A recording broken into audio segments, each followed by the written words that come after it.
আগামী ২৬শে মার্চ ভিয়েতনামের বিপক্ষে ফিফা প্রীতি ম্যাচ খেলবে বাংলাদেশ।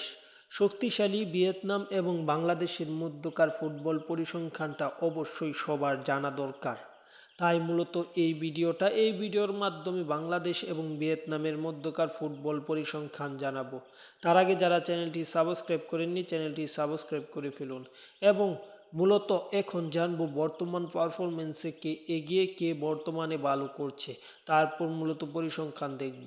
যদি আমরা ভিয়েতনামের কথা বলি, ভিয়েতনাম সর্বশেষ 5 ম্যাচে 5টিতেই জয় পেয়েছে। তাই ভিয়েতনামের সাম্প্রতিক পারফরমেন্স আপনারা বুঝতেই পারছেন তারা কতটা দুর্দান্ত ফর্মে আছে। যদি অপরদিকে বাংলাদেশের কথা বলি, বাংলাদেশও দারুণ খেলেছে। গত যে একটি ম্যাচ খেলেছে ইন্ডিয়ার বিপক্ষে, সেটি ঘরের মাঠে জিতেছে। পাশাপাশি সর্বশেষ 5 ম্যাচে বাংলাদেশ একটি ম্যাচ জয় এবং একটি ম্যাচ হেরেছে, 3টি ম্যাচ ড্র করেছে। যে ম্যাচটি বাংলাদেশ হেরেছে সেই ম্যাচটিতেও ফাইট করেছিল, কিন্তু শেষ পর্যন্ত ম্যাচটি আর রাখতে পারেনি। শেষ কয়েক সেকেন্ডের গোলে ম্যাচটি হেরে যায় বাংলাদেশ। যদি আমরা এখন দুই দলের মধ্যে পরিসংখ্যান দেখি তাহলে বুঝতে পারবো। এখন পর্যন্ত বাংলাদেশ এবং ভিয়েতনাম মূলত মুখোমুখি হয়েছে একবার, যে ম্যাচটা 5ই ডিসেম্বর 2006 সালে অনুষ্ঠিত হয়েছিল।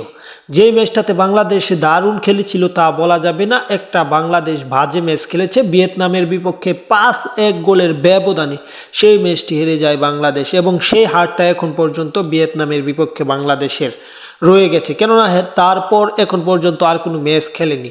তাই বাংলাদেশের সামনে সুযোগ ভিয়েতনামকে হারানোর এবং হারিয়ে একটি জয় ছিনিয়ে নিয়ে ভিয়েতনামের সাথে সমতা আনা।